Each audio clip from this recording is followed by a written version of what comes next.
This is अज़ीम अली और आज हम स्टार्ट करेंगे 9th क्लास की computer science chapter number 1 which is problem solving. Lecture को स्टार्ट करने से पहले हम देखते हैं कि प्रॉब्लम किसे कहते हैं। यहाँ प्रॉब्लम से मुराद कोई टेंशन या परेशानी नहीं है। यहाँ प्रॉब्लम से मुराद एक ऐसा टास्क है जिसे किसी न किसी प्रोसेस से गुजरना है। Problem is anything which has to be process और एग्जीक्यूट। हम अपनी डेली लाइफ में बहुत सी प्रॉब्लम्स को फेस करते हैं। लेट्स सपोज अगर हमें स्कूल से घर जाना है तो ये हमारे लिए एक प्रॉब्लम है, क्योंकि हमें उसके लिए एक प्रोसेस से गुजरना पड़ेगा विच इज़ ट्रैवलिंग। हम अपनी प्रॉब्लम्स को सॉल्व करने के लिए कुछ सीक्वेंस ऑफ स्टेप्स को फॉलो करते हैं।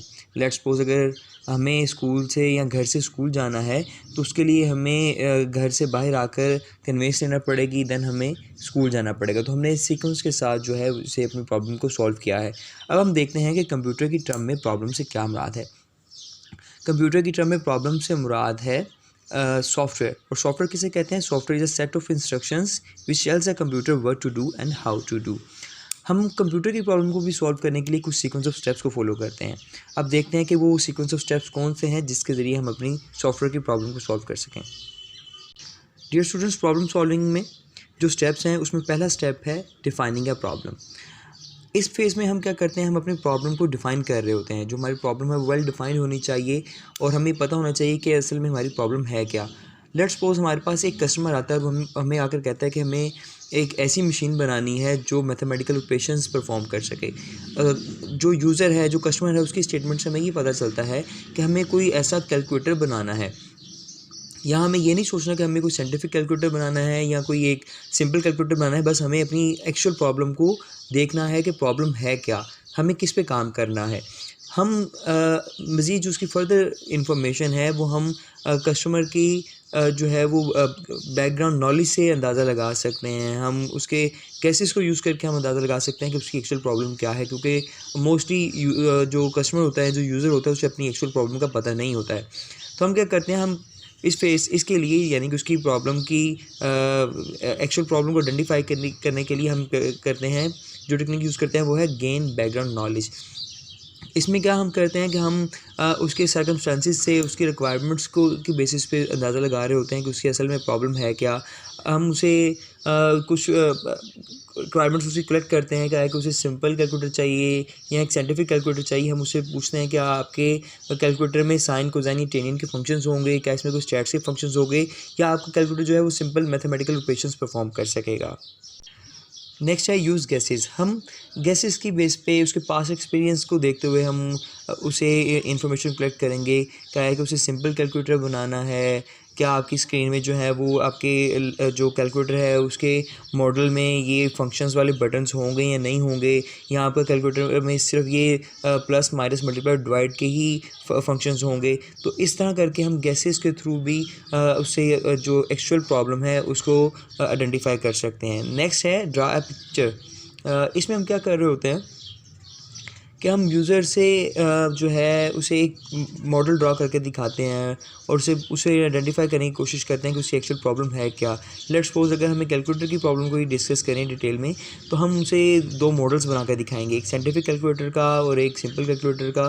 साइंटिफिक कैलकुलेटर में हम उसे बताएंगे कि आपके कैलकुलेटर में क्या ये वाले फंक्शंस मौजूद होंगे जिसमें कुछ साइन, कोसाइन, टेनियन के या स्टैट से कुछ फंक्शंस होंगे, या आपका कैलकुलेटर ऐसा होगा, सिंपल होगा, क्या उसकी जो डिस्प्ले स्क्रीन है वो सेंटर में होगी, या वो जो है वो लेफ़्ट साइड पे होगी या टॉप राइट साइड पे होगी। इस तरह की चीज़ें हम उससे रिक्वायरमेंट जो है वो हम यूज़र से या जो कस्टमर है उससे हम आइडेंटिफाई करेंगे। नेक्स्ट है अंडरस्टैंडिंग अ प्रॉब्लम। हम अपनी प्रॉब्लम को एनालाइज करने के लिए 5 Ws को यूज़ करते हैं। We can analyse this problem by identifying 5 Ws in the problem statement as given below. वो जो 5 Ws हैं जिनकी बेस पे हम अपनी प्रॉब्लम को एनालाइज करेंगे कि असल में जो प्रॉब्लम है वो एक्चुअल प्रॉब्लम है क्या। वो 5 Ws कौन से हैं? वो है what, who, why, when and where. Let's suppose मुझे कहा जाता है कि आपकी क्लास में जितने स्टूडेंट्स हैं उनमें जिनका नाम ए से स्टार्ट होता है वो आप उनकी एक लिस्ट बनाएं।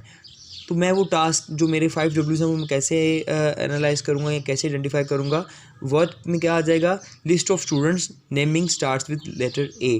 जिन बच्चों के नाम ए से स्टार्ट होते हैं मुझे उनकी लिस्ट पे काम करना है। हु में आ जाएगा मैं किन के लिए काम कर रहा हूँ या किस पे काम कर रहा हूँ। मैं स्टूडेंट्स पे काम कर रहा हूँ क्योंकि मुझे स्टूडेंट्स की लिस्ट बनानी है जिनका नाम ए से स्टार्ट होता है। Why to prepare the directory of students, क्योंकि मुझे उनकी लिस्ट बनानी है, उनकी डायरेक्टरी बनानी है स्टूडेंट्स की।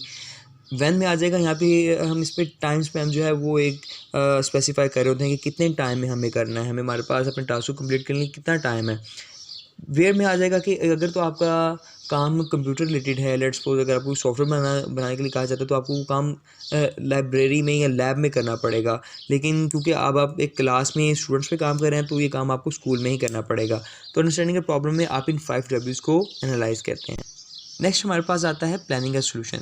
जब हम अपने 5 W's को एनालाइज कर लेते हैं, देन हम उसके जो है वो सोल्यूशन की तरफ आते हैं। हम उसी सोल्यूशन को प्लान करते हैं। सोल्यूशन को प्लान करने के लिए जो हमारे पास सबसे पहली टेक्निक है वो है डिवाइड एंड कंकर रूल। ये पेपर पॉइंट ऑफ व्यू से बहुत इंपॉर्टेंट क्वेश्चन है। डिवाइड एंड कंकर रूल क्या है? हम अपनी इस टेक्निक में हम अपनी प्रॉब्लम को छोटी छोटी प्रॉब्लम्स में डिकम्पोज करते हैं। लेट्स सपोज मेरा प्लान है कि मुझे एक 5 मरला का घर जो है वो कंस्ट्रक्ट करवाना है। तो मुझे क्या करना पड़ेगा? मैं अपनी इस प्रॉब्लम को कैसे डिकम्पोज करूँगा? मैं सबसे पहले एक अपने लिए प्लॉट को सिलेक्ट करूँगा, फिर मैं कंस्ट्रक्टर से बात करूँगा, वो मुझे उसका एस्टिमेट लगा कर बताएगा कि इसमें बिल्डिंग मटेरियल कितना चाहिए, इसमें सीमेंट के बैग्स कितने लगेंगे, इसमें स्टील रोड्स कितने यूज़ होंगे, और इसमें जो है वो लेबर कितनी आएगी, इसमें बजट कितना आएगा। तो ये सारी चीज़ें जो है वो मैंने छोटी छोटी प्रॉब्लम्स में डिकम्पोज कर दी हैं। जो बिल्डिंग मटेरियल है उसमें ब्रिक्स आ जाएंगी, उसमें सैंड आ जाएगी, उसमें सोल आ जाएगी। वैसे इस तरह से हम अपनी प्रॉब्लम को छोटी छोटी प्रॉब्लम्स में डिकम्पोज करते हैं। इस प्रोसेस को जो है वो डिवाइड एंड कंकर कहते हैं। नेक्स्ट हमारे पास गेस, चेक एंड इम्प्रूव। इस फेज़ में हम क्या करते हैं कि हम अपनी प्रॉब्लम का जो है वो सोल्यूशन गेस करते हैं, फिर उसे चेक करते हैं, डिफरेंट टेस्ट्स करके उसके देखते हैं कि उसमें एरर तो नहीं है। अगर कोई इसमें कोई डिफेक्ट होता है तो उसे इम्प्रूव करते हैं। तो ये जो रिफाइनमेंट का प्रोसेस है ये आइटरेटिव होता है। अगर हमने जो सोल्यूशन गेस किया है, अगर उसमें कोई प्रॉब्लम आई है तो हम उसे इम्प्रूव करते रहेंगे। एक्टिव आउट में क्या होता है? इसमें जो डिज़ाइनर है वो एक ऐसी जो है वो लिस्ट बनाता है जिसे टू डू लिस्ट कहते हैं। टू डू टास्क में क्या होता है? जो डिज़ाइनर ने टास्क परफॉर्म करवाने होते हैं अपनी टीम से या खुद परफॉर्म करने होते हैं, उनकी वो एक लिस्ट बना लेता है। प्रोटोटाइप में क्या होता है? इस टेक्निक में जो डिज़ाइनर है वो अपनी पिक्टोरियल रिप्रेजेंटेशन करता है अपने सोल्यूशन की, ताकि अगर कोई इसमें फॉल्ट है तो वो उसे आइडेंटिफाई कर सके। नेक्स्ट हमारे पास आता है defining a candidate solution. Candidate solution में क्या होता है? एक रफ आइडिया होता है। लेट्स सपोज अगर मुझे कहा जाता है कि आपके स्कूल में क्रिकेट खेलने वालों की तादाद कितनी है, तो मैं अपनी क्लास में लेट्स सपोज मेरे पास 40 स्टूडेंट की स्ट्रेंथ थी 9th क्लास में, तो मैं उससे गेस कर लूँगा कि अगर मेरी क्लास में 10 स्टूडेंट्स क्रिकेट खेलते हैं तो मेरी क्लास में मेरे स्कूल में अगर 10 क्लासेस हैं तो 10 को अगर मैं 10 के साथ मल्टीप्लाई करूँगा तो मेरे पास 100 का फिगर आ जाएगा। तो मैं इसे ये आइडेंटिफाई कर सकता हूँ कि मेरे पास तकरीबन 100 स्टूडेंट्स मेरे स्कूल में ऐसे होंगे जो क्रिकेट खेलना पसंद करते हैं। लेकिन अगर मुझे इसका एग्जैक्ट सोल्यूशन चाहिए तो मुझे हर एक क्लास को जाकर अलग से विज़िट करना पड़ेगा, और उसमें से जो उसकी एक्चुअल तादाद है क्रिकेट खेलने वाले स्टूडेंट्स की वो मैं कलेक्ट कर सकता। नेक्स्ट है मेरे पास selecting the best solution. Selecting the best solution में क्या होता है कि मेरी एक प्रॉब्लम के सोल्यूशन के मल्टीपल जो है वो सोल्यूशन हो सकते हैं। लेट्स सपोज अगर मुझे कहा जाता है कि आपके स्कूल के बच्चों की जो लिस्ट है वो एक वेबसाइट पर पड़ी है, उस लिस्ट को आप अल्फ़ाबेटिकली जो है वो सॉर्ट आउट करें, तो उसके मेरे पास उसको रिजॉल्व करने के मेरे पास मल्टीपल जो है वो सोल्यूशन है। मैं क्या कर सकता हूँ? या तो मैं वेबसाइट पर जाकर, अगर मेरे पास सर्च की ऑप्शन है तो सर्च करके मैं अल्फ़ाबेटिकली अपनी लिस्ट को किसी फ़ाइल में पेस्ट कर सकता हूँ, या मैं अपनी जो लिस्ट है उसके प्रिंट आउट्स लेकर उसको अरेंज कर सकता हूँ, या मैं अपनी पूरी शीट को जो पूरे नाम लिखे हुए हैं एक वेबसाइट पे उन्हें कॉपी पेस्ट करके एक एक्सेल की शीट में जो है वो पेस्ट कर दूं और अल्फ़ाबेटिकली उसे सॉर्ट आउट करने के लिए फ़िल्टर अप्लाई कर दूं, तो मैं ये काम कर सकता हूं। Thank you.